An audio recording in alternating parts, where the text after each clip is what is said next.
भगवन ये जीवन तुम्हें न सवारोगे तो क्या कोई सवारे। ओ पालनहारे निर्गुण न्यारे तुम्हारे बिन हमरा कौन नहीं। तुम्हारे बिन हमरा कौन नहीं।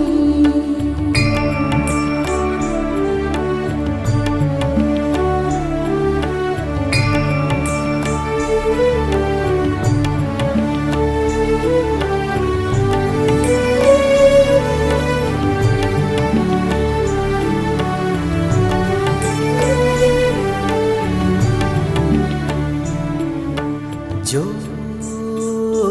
सुनो तो कहें प्रभु जी हम